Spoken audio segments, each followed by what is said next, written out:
kesalahan dan lupa. Itu adalah sifat yang melekat pada diri manusia yang tidak bisa hilang. Kemudian Bapak Ketua MGMP PAI Kota PNSMP Semarang yang mudah-mudahan juga kandidat kuat untuk dipilih kembali. Setuju betul Bapak Ibu? Setuju monggo bicara nih. Tidak perlu pilihan, langsung dikukuhkan saja. Terlalu banyak menghabiskan energi nanti Pak.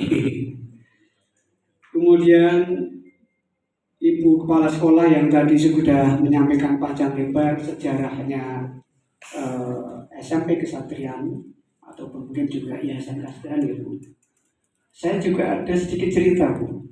Karena kebetulan waktu SMP atau SMA Kesatrian di Gajah Mada itu saya termasuk salah satu institusi di tempat kami yang ikut mensukseskan bisa pindahnya SMP Kesatrian. Karena waktu itu saya jadi lurah di situ, kemudian banyak digandeng baik oleh yayasan maupun oleh tentrem Pak. Ya lumayan Pak. Jadi tentrem itu di samping membutuhkan lahan kesatrian dulu, juga membutuhkan lahan kanan kiri Pak. Banyak warga masyarakat di sekitar yang akhirnya ikut mulyo karena dengan dibelinya kesatrian oleh tentrem itu warga sekitar akhirnya tanahnya, rumahnya harganya berlipat-lipat. Dan itu mesti ada urusannya dengan kelurahan. Nah itu saya ikut mukti Pak. Iya, kemudian Bapak Ibu sekalian, hari ini tamu undangan yang saya tidak mungkin menyebut satu persatu, ya insya Allah saya hormati, saya banggakan dan dirahmati Allah Subhanahu Wa Taala. Yang pertama tentunya bersyukur pada Allah Subhanahu Wa Taala, kita semua qadarullah ditakdirkan dalam keadaan sehat walafiat. Yang kedua, kami mohonkan maaf Pak Kepala Dinas, Pak Dr. Muhammad Hasan yang pagi ini sudah pengen sekali duet dengan Pak Kiai Mutasid untuk bisa memberikan pembekalan pada kesempatan pagi ini. Namun tiba-tiba ada agenda yang berurutan di kota. Yang pertama pagi ini melepas jamaah haji Kota Semarang dari kalangan PNS, ini dilepas wali kota. Dan yang kedua ada FGD yang dilaksanakan oleh DP2K Kota Semarang yang juga langsung dipimpin oleh Wali Kota, sehingga beliau mewakilkan pada kami untuk bisa matur di hadapan Bapak Ibu sekalian. Bapak Ibu yang hormati, beliau mengirimkan salam taklim, salam taklim untuk Pak Kiai, untuk Bapak Kepala Kantor dan seluruh para Kiai dan Bapak Ibu guru yang hadir pada kesempatan pagi ini. Taqabbalallah minna wa minkum, taqabbal ya karim minal aidin wal faizin. Menyadari betul bahwa Dinas Pendidikan beserta segenap jajaran banyak hal yang menyebabkan Bapak Ibu mungkin kurang puas atas pelayanan kami dari Dinas Pendidikan. Untuk sekali lagi mewakili Bapak Kepala Dinas dan jajaran insan Dinas Pendidikan, kami mohon maaf yang sebesar-besarnya.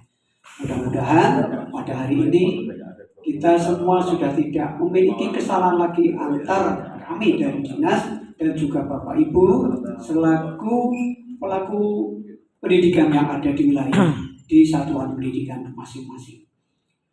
Baik Bapak Ibu, sebelum saya mengakhiri apa yang menjadi tugas saya selaku mewakili Bapak Kepala Dinas, ada satu hal yang ingin kami sampaikan, titipan dari beliau, bahwa SPMB sekarang ini sudah siap untuk digelar.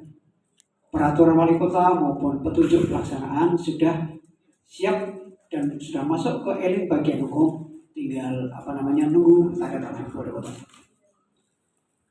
SPMB yang akan digelar tentunya untuk sekolah negeri dan swasta gratis. Mohon maaf, ada Bapak Ibu dari sekolah swasta gratis Pemkot Semarang? Mungkin ada yang bisa ngacung? 1, 2, 3, tidak banyak nih.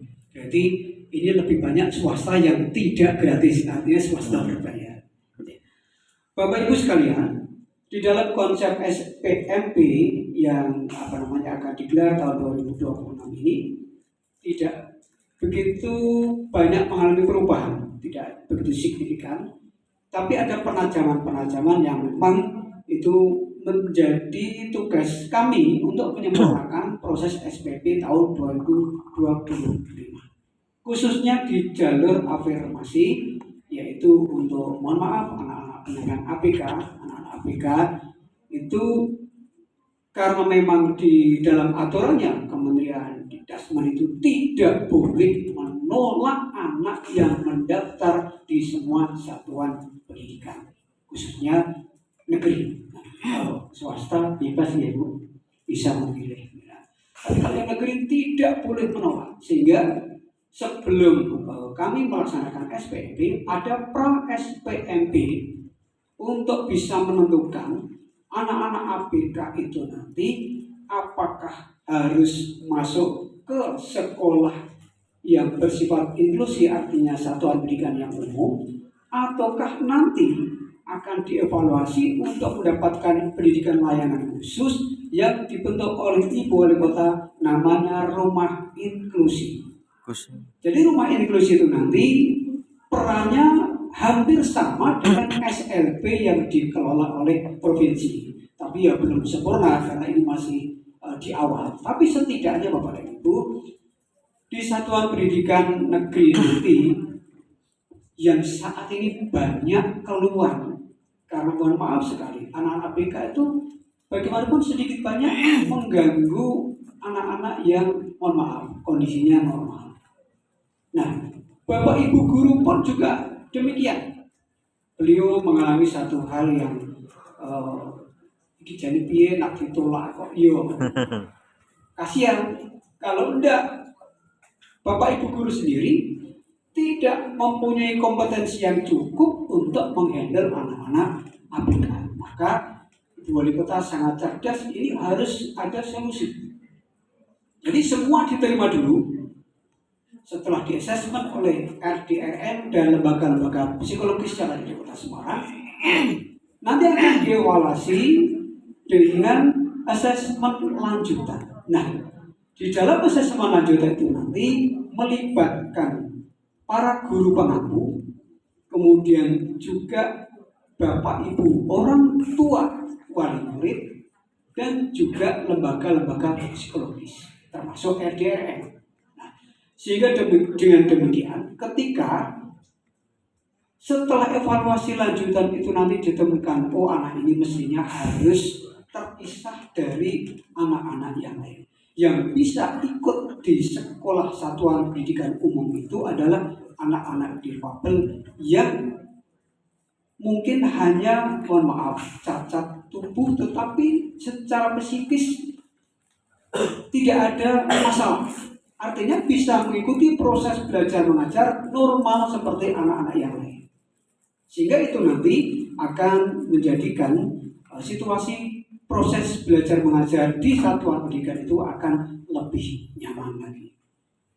Nah, karena saat ini Bapak dan Ibu, ketika mohon maaf sekali orang-orang tua yang memiliki anak ABK, anak berkebutuhan khusus, ini memang banyak yang merasa malu ketika anaknya itu harus sekolah selain di satuan pendidikan umum. Maka dipaksakan caranya anak-anak mereka itu harus bisa masuk. Padahal ketika masuk itu menjadi masalah di dalam kelas. Maka solusi yang terbaik adalah dievaluasi dan kemudian nanti diarahkan. Tidak mengurangi hak anak untuk mendapatkan layanan pendidikan, tapi justru akan memberikan kesempatan kepada anak-anak dan orang tua agar bisa mendapatkan pendidikan, layanan pendidikan yang semestinya disesuaikan. Dan pemerintah kota dalam dinas pendidikan juga sudah mencoba untuk merekrut sementara ini adalah guru-guru outsourcing untuk menghandle anak-anak yang berkebutuhan khusus. Mudah-mudahan ini nanti bisa terlayani dengan sebaik-baiknya. Yang kedua Bapak dan Ibu, ini terkait dengan kesejahteraan guru-guru swasta, baik yang di bawah naungan Kementerian Dikdasmen maupun yang di Kementerian Agama baik. Ada berita baik bahwa Raperda Pendidikan Kota Semarang ini tinggal diundangkan saja. Mudah-mudahan nanti setelah diundangkan, pemerintah kota memiliki waktu 2 tahun untuk merealisasi apa yang termuat di dalam Raperda Pendidikan. Salah satu di antaranya, di situ ada pasal yang mengatakan bahwa pemerintah Kota Semarang akan memberikan bantuan tambahan penghasilan kepada guru-guru swasta di Kota Semarang dengan syarat 1.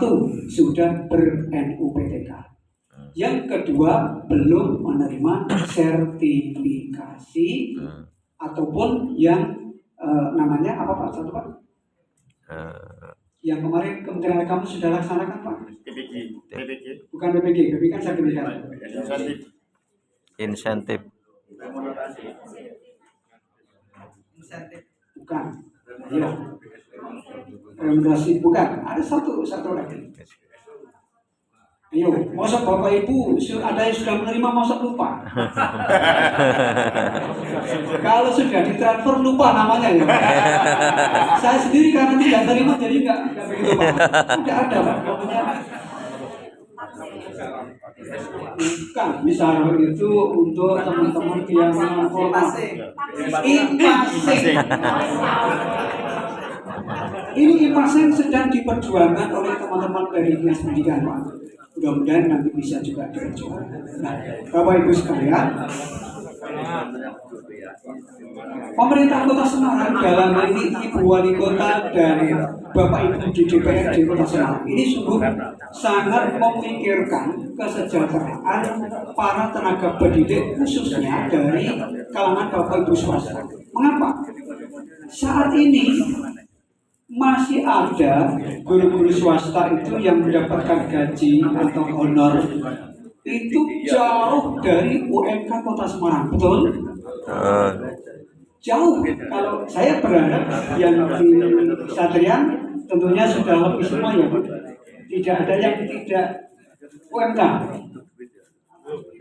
sudah semua ya aman. Jadi dari Kesatria sudah tidak ada masalah. Di satuan pendidikan yang lain ini masih banyak Bapak. Sehingga kemarin di saat Dinas Pendidikan menerima limpahan tenaga pendidik P3K dari BKPP Kota Semarang dan kami melaksanakan pembinaan, itu sempat kita tanyakan gaji berapa. Ternyata sudah standar UMK Kota Semarang. Padahal di kabupaten kota yang lain sesuai kemampuan daerah itu hanya ada yang 1 juta, 1,5 juta, belum genep UMK. Padahal UMK Kota Semarang paling tinggi 3.700.000. Kemudian teman-teman P3K yang sudah PPG itu mendapatkan sertifikasi 2 juta. Berarti sudah berapa? 5,7. Kemudian Ibu Wali Kota masih berbaik hati lagi. Mereka masih mendapatkan TPP, tunjangan perbaikan penghasilan sebesar 2 juta. Artinya ketika mereka masuk baru melangkahkan kaki ke sekolah itu gajinya sudah 7.700. Ini sangat bertolak belakang dengan Bapak Ibu yang di swasta. Di saat beliau itu sudah mengabdi 30 tahun lebih, itu masih banyak yang di bawah standar UMK.